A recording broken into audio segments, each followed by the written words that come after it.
adjustments, and you go play. And we did not play well early, and it was sloppy, but our offense did possess the ball in the first half for what seemed like an eternity. And we played better in the second half defensively. DeAndre Swift, Coach, what would you say about his performance, and how much better is he now than he was early in the year? Well, he was good early in the year. I mean, I don't know why people don't think he wasn't good early in the year. He didn't get probably as many opportunities early in the year as he's getting now. He was dinged up some early, and he also has got an offensive line that's blocking their tail off.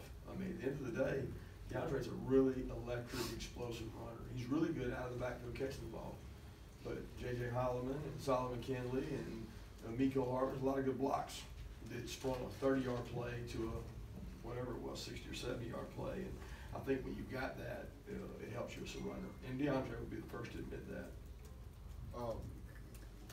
Coach, at the end of the first half there, the touchdown pass to Kerry Godwin, I mean, what kind of led y'all to decide to go for it there? I know players say that y'all have worked on that specific play throughout the week, but what kind of led y'all to go for it? Just thought it was the right thing. We're trying to, we try every week to go look at scenarios across the country, and there were about 4 scenarios last week where teams mismanaged the clock and ran it down and tried to kick a field goal, and we felt like we could milk the clock, and if we went for it, we were going to kick a field goal, and if we didn't, they wouldn't have much time left. So we were trying to kind of put them in a vice. It's hard over there on the other sideline going, do I call timeout and give them more time, or do I let them milk it? And if you don't convert that, they've got a shot at a field goal. So you got to have confidence in your players. You got to show confidence in your offense. And I felt like at that time we needed to score points. And I was looking to get a field goal, but we had a big play. Terry did a tremendous job. It was a great route. Why the fake field goal in the last few minutes? Why not? Because you had a comfortable lead. Comfortable? What was comfortable? 17? 17 plus 3 is what? 20? And 20 is a what? 3-score game you lose, right? So if the point differential is 3 scores, what good does a field goal do you? Doesn't make it anymore. So if they don't get it, they're backed up, right? So the thought was they're going to take 3 touchdowns to beat us if we get that. If we don't, 3 touchdowns is going to beat us right away. So it's all about point differential and decisions, and we wanted them to have to start backed up. So it was something that was well thought out long before it happened. It was talked about during the drive. Coach, the offense did a good job on third down. They converted a good number of them. Just how key was that for the team tonight to convert the third down? Third down was huge. I mean, they keep drives alive. What they do is they keep the defensive line and get pounded. So when you sit there and say, all right, they're getting pounded over and over, every third down conversion is more shot than wood. And we continue to do a good job at third down conversions. We got good route runners, we got good pass protectors, and we got quarterbacks who can make plays on third down. I thought that was the difference in the game. 3 of 11, 8 of 14. That's, you say, well, you rushed the ball. Yeah, well, we got to rush the ball because we converted third downs. When it comes to that, going back to that 4th down play, you guys aren't an empty backfield team very often, but it seemed like you had the perfect play call for the perfect time. Did you kind of know what you were going to get when you emptied the backfield there?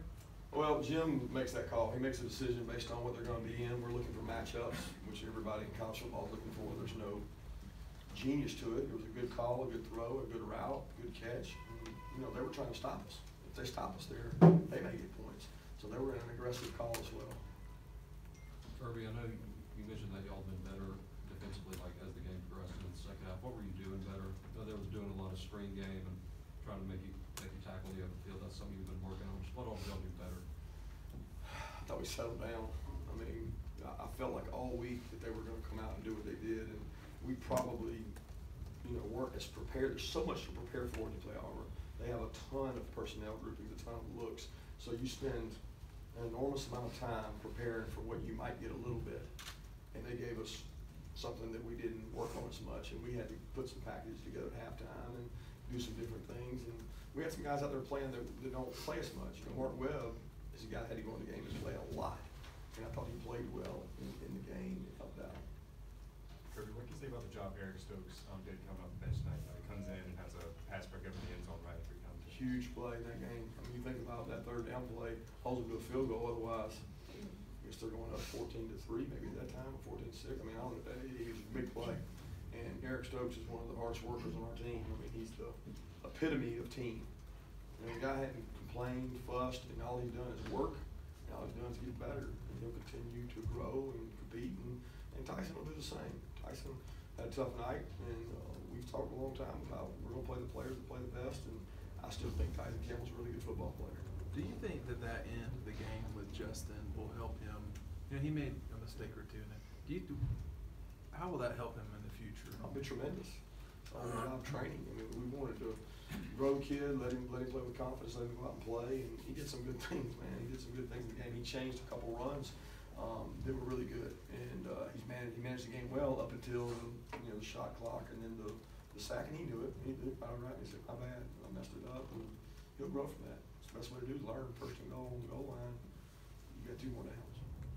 Kirby, you've been around a lot of good defensive backs. What kind of season is DeAndre having as far as just teams not having a whole lot of success going his direction? I don't know. He may lead the league in pass insurances. I know that. He's got a lot of those.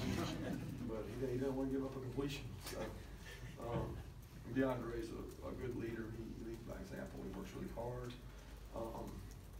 He's helped the confidence of those other players around him. And he's not afraid. I mean, some guys shy away from the big moment. He wants to cover Terry Slate. He wants the opportunity to go cover. He'll come to you and tell me, put me on it, coach. I want to go do it. But he's a good player. This is one of those nights where it's big with recruiting. Yeah. So, I mean, I don't know how many kids y'all had. How does this day go because you won, and what are you saying now to the guys? How are you selling Georgia, so to speak? Well, we don't have to. I mean, Georgia sells itself with the crowd and the fan base. And you look out there and say, I can play in this atmosphere. I can play for championships. I can play in some of the biggest games in college football. I mean, I can get an education at the University of Georgia. It's one of the top 15 in the country. I mean, it's hard to argue with this. For us, it's more about finding the right fit.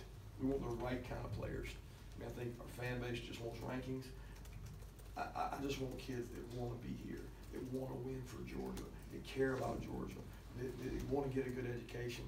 I mean, think about Andrew Thomas, DeAndre Swift, some of these kids in that sophomore and freshman class that are great students and great players. They're what you want, and you got to go find those diamonds in the rough and go get them. I mean, they're not all 5 stars. We want good people. We want the right kind of people. We want people that can help our team win. Kirby, what was Kendall Baker doing with? I don't know if Kate got banged up. Yeah, I'm not sure Kendall's yet. I mean, I don't have the information on Kendall's. I know he's going to get an MRI. Cade probably could have kept playing. We felt like that Kendall might play better, and we're going to watch Cade early. Cade wouldn't necessarily do anything wrong, but we felt like Kendall would go in and play better. So we made a change there, and we can find out what's wrong with Kendall. Coach, what did you think about the red zone issues tonight? Yeah. But they're good, man. They're good. I mean, they're big. They're physical. We worked really hard on it. We emphasized it to the team. We did extra red zone periods because we felt like that could be the difference in the game. And it was without the play by Terry in the first half and Jake, that's what you're going into half thinking about. But they're not the country in it, or second in the country, holding you to field goals. And just got to get better at it. We'll continue to work at it. We did some different things tonight. It just didn't work out. Is it one of those things where when you're in the lower red area like that, where so many guys are in the box, your margin of error is just that much? Yeah, but everybody's that way. You know what I mean? I mean, you get in the red area, you got to bully. Say I'm running down your throat. Well, who should be good at that? Georgia should. You know what I mean? We should be able to do that. We haven't been able to do that and finish it. We've actually been better at the fades and the throws and the throw Jake makes and the penalty that Justin makes when the guy grabbed him and held him and got an extra set of downs. And the Florida game, I mean, we were throwing the ball down there. We've done that better than what we really are, what our identity is. So just got to keep working on it. And our staff will do a good job putting packages together. Kirby, you use the term work in progress for this team. Every week. Can you see it? I mean, can you see what the vision of what you need to be to go win an SEC championship in 3 weeks? Yeah, I'm really focused on UMass and trying to celebrate this one for about like 3 hours. If I can get that in, that would be good. Just 3 hours is all I want, and then I'll go to recruiting in UMass. But we're really worried about this team getting better. I shouldn't say worried. I should say that's the goal. And if the message is clear to them that you've gotten better for 3 straight weeks, you've played pretty good football teams, you just got to keep doing that. That's all we can worry about. We don't control anything else. All we control is how we play. And if you control that with your behaviors, we talk about behaviors all the time. Good behaviors create, I'm not talking about going to bed at night. I'm talking about studying film. I'm talking about rest. I'm talking about recovery. Those are the things that are gonna help us be a better football team, and we're growing a lot of young players up. You've had consecutive 300-yard rushing games against two pretty good defenses, Kentucky and Auburn. Is that a testament to young offensive line getting better and the backs getting better, making it happen? It's a testament to physicality. It's a testament to hard-nosed, tough, physical, grind you out, persistent, run the ball, convert third downs, and manage the game that way. Kirby, last week in Kentucky, I asked Fromm, did he know that you guys were 10-0 when Swift entered the end zone? And then he said, laughed and said no, and then I just asked Godwin the same thing, and he laughed and said no. So were you aware that you guys are now No. 11-0 when Swift made it in the end zone? No, I had no idea. Sometimes there's a lot of amazing stats out there, but maybe we gotta get in the end zone more often. The young players that are emerging, is it a blueprint thing, or is this just something that's happened with this 2018 signing class? Not sure I know what you're asking. Is it a blueprint thing? I mean, Tyson Campbell has played all along, you know what I mean? I mean, Cade Mays has played all along, so I don't know that, I think it's each individual kid on a different basis. I mean, if they get better and they're the best player, then they play. We think the cumulative effect of reps throughout the year allow young players to grow. So we strategically give them reps, even when they're not ready. We don't say, oh, you're not ready to go to the scout team. We say, oh, you could be ready by game 7, game 8, game 9. Why don't we go ahead and give this guy reps, even though it may take reps away from another guy? And we've tried to manage that with players that we think can help our team.